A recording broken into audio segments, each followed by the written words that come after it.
पुनाना विधानसभा से भाजपा की प्रत्याशी रही नौक्षम चौधरी ने बुधवार को दिल्ली में हुई घटना पर खेद व्यक्त करते हुए इसे निंदनीय बताया। उन्होंने कहा है कि देश के इतिहास में जो हुआ है वह शर्मसार करने वाली घटना है। गणतंत्र दिवस जैसे राष्ट्रीय महापर्व के अवसर पर लाल किले पर झंडा फहराना तथा पुलिस कर्मचारियों के साथ मारपीट करना किसान का नहीं बल्कि विपक्षी दलों के कार्यकर्ताओं का हो सकता है। पत्रकार वार्ता करते हुए नौक्षम चौधरी ने दीप सिंधु भाजपा का नेता या कार्यकर्ता नहीं है, हाँ समर्थक कोई भी किसी भी दल का हो सकता है।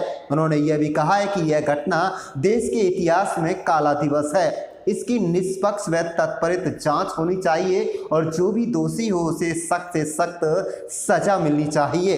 भाजपा नेत्री नौक्षम चौधरी ने कहा है कि भारतीय जनता पार्टी किसानों की हितैषी है, न केवल किसानों के साथ 11 दौरे की बातचीत हो चुकी है बल्कि सरकार ने जो 3 कृषि कानूनों में संशोधन करने के साथ साथ उन्हें तकरीबन 1.5-2 साल तक लागू नहीं करने की बात भी किसान संगठनों से बैठक के दौरान कही थी। नौक्षम चौधरी ने कहा है कि भाजपा किसानों की मांगों को लेकर गंभीर है, लेकिन कुछ विपक्षी पार्टी के लोग किसानों को बरगलाने में भड़काने का काम कर रहे हैं, जिसकी वजह से देश को इस तरह का दिन देखना पड़ा।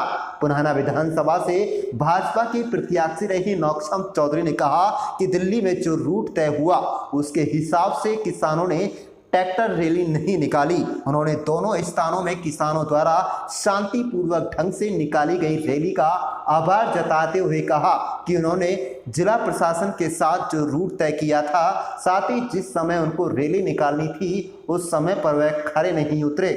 समय से पहले रैली निकालना और रूट से अलग काफिले को ले जाना कहीं न कहीं वादा खिलाफी है। कुल मिलाकर भारतीय जनता पार्टी गणतंत्र दिवस के अवसर पर दिल्ली में हुई घटना को लेकर किसान संगठनों व विपक्षी दलों पर हमलावर है। आप देख रहे हैं निवासी लियाकत अली की रिपोर्ट। कहा कि आप कोई सरकार ने पूछा कि आप कोई बिल में तब्दीली लाना चाहते हैं वो बताएं, तो इन्होंने तब्दीली के लिए हाजिर हो गए। जब वहां से निकले तो कहने लगे हम बिल खारिज करना चाहते हैं, खारिज कर देते हैं। एक स्थिति ऐसी भी आई जब इनको कहा गया कि 1.5 साल के लिए इनको पोस्टपोन कर देते हैं। पोस्टपोन में भी इन्हें समझ नहीं आया। तो आप अगर किसानों के हक की बात कर रहे हैं, पहले तो कांग्रेस से ये पूछा जाए आपने किसानों के हक की बात करी कब है? 1971 में नारा दिया था गरीबी हटाओ, गरीबी को कहा गरीब हटा दिया, गरीबी नहीं हटाई। वैसे ही आज के मामले में देखा जाए किसानों के हक की बात हो रही थी। आज के दिन भी ये जो 3 बिल हैं ये किसानों के हक में है। अगर आप इतनी ही आप किसी भी रजामंदी में नहीं आएंगे सरकार के साथ, सरकार ने इन्हें इतने मौके दिए, विभिन्न तरह की बैठकें हुई हैं, तरह तरह के मौके दिए कि आप बैठें अपनी बात रखें। जब किसान संघ के जितने नेतागण हैं नहीं बात रखना चाहते, नहीं कुछ करना चाहते, तो उसमें फिर कुछ नहीं हो सकता। का मकसद ये है, आज पहले मैं जितने भी यहाँ पे सभी पत्रकार बंधु आए हैं सभी का धन्यवाद करना चाहती हूँ।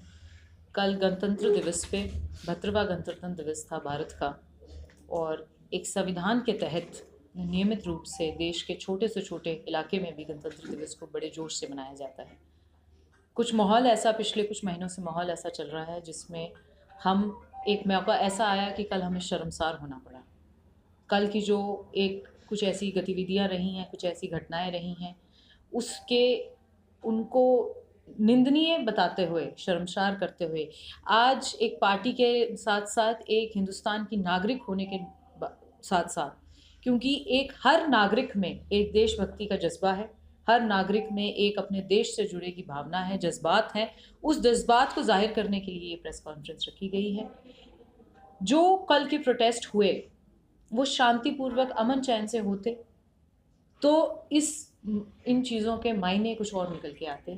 आज जो प्रोटेस्ट रहा, जो किसान की गतिविधियां रहीं, मैं खुद किसान परिवार से हूँ, हम सब यहाँ पे जितने भी आज लोग मौजूद हैं सभी काश्तकार हैं, पीछे से किसान परिवारों से आते हैं। तो ये हम एक किसान का दुख भी समझते हैं। एक पार्टी के होने के नाते, एक समर्पित कार्यकर्ता के होने के नाते मैं आज एक बात रखना चाहती हूँ कि मैं एक हिंदुस्तान की नागरिक होने के साथ साथ भारतीय जनता पार्टी के कार्यकर्ता के साथ साथ शर्मसार हूँ कल की गतिविधियों से। इसमें जितनी भी गतिविधियां कल हुई हैं सबकी बहुत बारीकी से जांच होगी। कल देखा जाएगा इनको आगे कुछ आने वाले दिनों में हमें ये ज़रूर देखने को मिलेगा कि ये इतना बहरहाल मामला बिगड़ा कैसे, और इनकी जांच परख चल रही है, हो रही है। माननीय गृह मंत्री जी के सभी संज्ञान में ही क्या, उनको सब कुछ एक एक चीज़ के वो खुद कार्यकृत कर रहे हैं। कल बैठक भी ली गई है, उनके निवास पे एक बैठक भी हुई है। तो आने वाले कुछ समय में हम देखेंगे कि ये इतना ज़्यादा फैलाव हिंसा का हुआ क्यों। मैं मेवात के जितने किसान संगठनों ने, जितने भी एंटी बीजेपी पार्टियों ने, जिन्होंने कल ये रैली निकाली है, एक शांतिपूर्वक अमन चैन से निकाली है, और उन सभी का धन्यवाद करना चाहती हूँ। अपना संदेश उन्होंने दिया है, पर इसमें भी ये था कि जो रूट उन्हें बताया गया, उनको रूट को उन्होंने बदला। रूट को उनको बदलना नहीं चाहिए था।